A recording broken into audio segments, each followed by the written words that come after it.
રાજ્યભરમાં ભારે વરસાદનું જોખમ તોલાઈ રહ્યું છે. એક સાથે 4 સિસ્ટમ સક્રિય થતા આ આખું વાતાવરણ ગોરંભાયું છે. ધોળા દિવસે પણ અંધારું છવાઈ ગયું છે. અનેક ઠેકાણે ધોધમાર વરસાદ વરસી રહ્યો છે. રાજ્ય સરકારે આવતીકાલે લેવાનારી ટેટ અને જીપીએસસી પરીક્ષા મોકૂફ રાખી છે. નવી તારીખો હવે પછી જાહેર કરવામાં આવશે. ક્યાં કેટલો વરસાદ થયો એ આજે આપણે જાણીશું.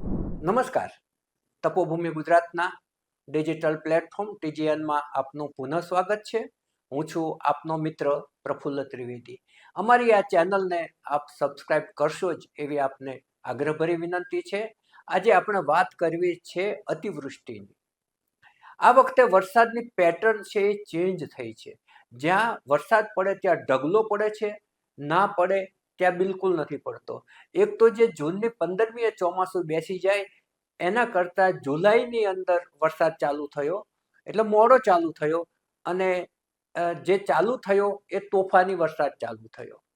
એટલે અલનીનોના કારણે પેટર્ન ચેન્જ થઈ છે, ક્લાઇમેટ ચેન્જના કારણે પેટર્ન ચેન્જ થઈ છે, અને જે આભ ફાટ્યું હોય એ રીતે 10 ઇંચ 15 ઇંચ વરસાદ એક સાથે પડે, અને જે તે શહેરનો વરસાદના નિકાલ કરવા માટેની એટલી સુવિધા ના હોય, એટલી સ્ટ્રોંગ વોટર ડ્રેનેજ ના હોય, એના પ્રમાણમાં ગટર વ્યવસ્થા ના હોય, તો ઘરોમાં, સોસાયટીઓમાં, દુકાનોમાં, ભોંયરાઓમાં પાણી ભરાય અને લોકો હેરાન પરેશાન થઈ જાય.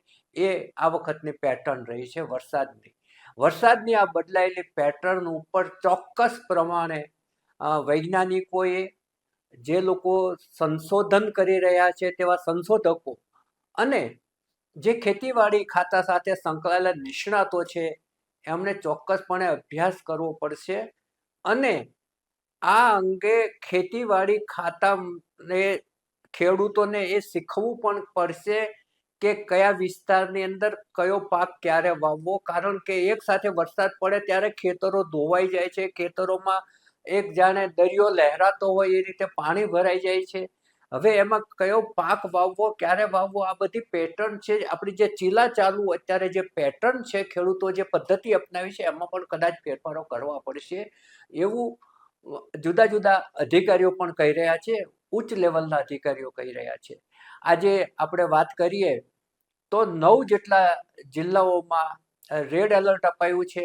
અમરેલી, સુરેન્દ્રનગર, ભાવનગર વગેરેમાં 6 જિલ્લાઓમાં ઓરેન્જ એલર્ટ અપાયું છે. રાજકોટ પણ એમાં છે. અને 15 જેટલા જિલ્લાઓમાં યલો એલર્ટ અપાયું છે.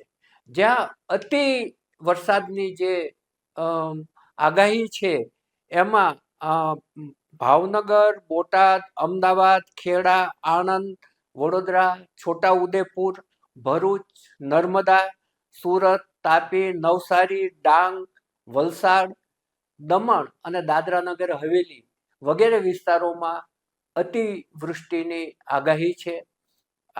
આજે તારીખ 31 થી 2 ઓગસ્ટ સુધી આ પ્રકારનું વાતાવરણ રહેશે. કારણ કે રાજ્યની ઉપર depression, western disturbance, shear zone, monsoon tough જેવી 4 જે સિસ્ટમ છે એ સક્રિય થઈ છે.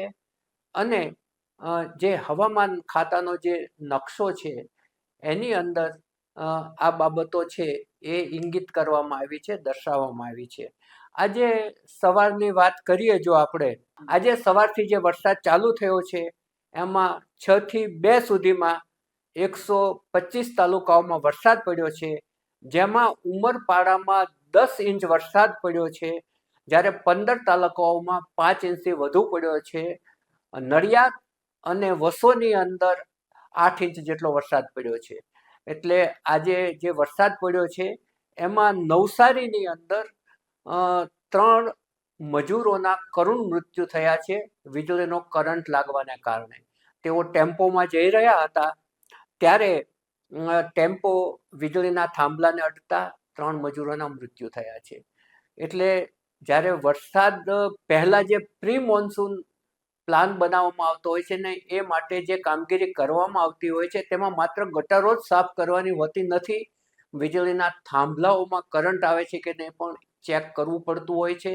અમદાવાદમાં ગયા વર્ષે, અમદાવાદ બહુ મોટું શહેર છે અને વીજળીના થાંભલાની મરામત માટે કોન્ટ્રાક્ટ અપાતો હોય છે. આમ છતાં એક દંપતી સહિત 3 લોકોના કરુણ મોત થયા હતા. એટલે વીજળીના થાંભલાઓનું પણ જે પ્રી મોન્સૂન એક્ટિવિટીમાં છે એ વણી લેવાની જરૂર છે. અમદાવાદની વાત કરીએ તો બપોર સુધી ઉઘાડ હતો. બપોરે 2 વાગ્યા પછી છૂટાછવાયા ઝાપટા પડવાનું ચાલુ થયું છે.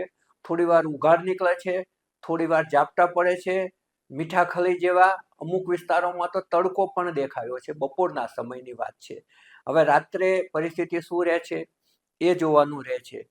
હવે દક્ષિણના જે તમામ વિસ્તારો છે એમાં રેડ એલર્ટ છે અને એના પર હજુય છે એ જોખમ તોલાઈ રહ્યું છે. હવે આ જે કુદરતનો કહેર છે એ તો ચોક્કસપણે આપણે માનવું જ પડે, પરંતુ લોકો જે હેરાન પરેશાન થાય છે એમાં ધંગધડા વગરનું ટાઉન પ્લાનિંગ અને જે તે શહેરમાં વિકાસ કામોનું એન્જિનિયરિંગ પણ જવાબદાર હોય છે. આજે જો વડોદરાની વાત કરીએ તો 2 વર્ષ પહેલા વડોદરાની અંદર વિશ્વામિત્રીનું જે પૂર આવ્યું એ પાણી આખા વડોદરામાં ઘૂસી ગયા હતા અને 3 દિવસ સુધી લોકો બહાર નહોતા નીકળી શક્યા. લોકો ત્રાહિમામ પોકારી ગયા હતા. ત્યારબાદ મુખ્યમંત્રી શ્રી પણ ત્યાં પહોંચ્યા હતા અને એમણે વિશ્વામિત્રીના પુનર્નિર્માણ માટે, એનું ડેવલપમેન્ટ માટે 1200 કરોડની જાહેરાત કરવી પડી હતી. કારણ કે વિશ્વામિત્રી નદીના કાંઠે ગેરકાયદેસર બાંધકામોના દબાણ થઈ ગયા હતા, જેને કારણે નદી સાંકડી થઈ ગઈ હતી. ત્યાં તો એ વખતે કહેવાતું હતું કે કોઈ રાજકારણીએ ત્યાં મોલ પણ બનાવી દીધો છે. એટલે એનું કોઈ પણ નદીનું જ્યારે પટ છે સાંકડો થાય ત્યારે સાંકડા પટની અંદર એની જે વિઘાતક અસરો હોય છે, જે વિનાશક અસરો હોય છે, એનું જે સ્પીડ હોય છે એ વધી જતી હોય છે. એ એક સામાન્ય વસ્તુ છે. એટલે આજુબાજુમાં એ વિનાશ વેરે એ બાબત એક નેચરલ બાબત છે, એક સ્વાભાવિક બાબત છે. આવી જ વાત કરીએ સુરતની તો સુરતની અંદર જે ખાડીઓ છે એ ખાડીઓના કાંઠા ઉપર ગેરકાયદેસર બાંધકામો થઈ ગયા છે અને ખાડીઓ પુરાઈ ગઈ છે, ખાડીઓ સાંકડી થઈ ગઈ છે. અને કારણે એ પાણી છે એ શહેરની અંદર ફરી વળે છે. ગયા વખતે જે એક મોલની અંદર પાણી ફરી વળ્યું હતું એ મોલવાળા એવું કહેતા હતા કે ગમે એટલા વરસાદમાં અમારે ત્યાં ટીપુય પાણી નહોતું આવતું, પણ અમારી સામે જે નવો વિકાસ થયો ત્યારબાદ અમારે ત્યાં પાણી આવતું થાય છે. એટલે જ્યારે નવો વિકાસ થાય ત્યારે એની ડિઝાઇનની જે ક્ષતિઓ હોય છે એ એન્જિનિયરો ધ્યાને લેતા નથી. અમદાવાદમાં તો જે મેઇન હોલ છે ગટરના એ પણ દબાવી દે છે મેટ્રો વખતે, BRTS વખતે, મોડલ રોડ વખતે. અને પછી જ્યારે બૂમાબૂમ થાય ત્યારે એના મેઇન હોલ શોધવા માટે જ્યાં ત્યાં રોડ ખોદે છે અને પછી પ્રેસ નોટ આપે છે કે આજે 5 મેઇન હોલ મળ્યા, આજે 7 મેઇન હોલ મળ્યા, જાણે બહાદુરી કરી હોય. એટલે મૂર્ખ એન્જિનિયરો, તમે જે ખોઈ નાખ્યા હતા હવે તમે મૂર્ખામીનું પ્રદર્શન કરો છો પ્રેસ નોટ કરીને. એટલે જે ડિઝાઇનની ખામીઓ હોય છે એ ઠેર ઠેર હોય છે અને એને કારણે ટેક્સ ભરતા પ્રજાજનો અને રાજકારણીઓને ખોબે ને ખોબે મત આપી અને એમના જીતાડતા પ્રજાજનોને જ છેડે જતા હેરાન થવાનો વારો હોય છે.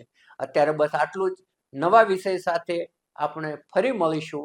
અમારી આ રજૂઆત આપને ગમી હોય તો ચોક્કસપણે એને શેર કરશો અને તમારા શહેરમાં કેટલું પાણી ભરાયું અને કયા કારણોસર ભરાયું એ કોમેન્ટમાં ચોક્કસ લખશો.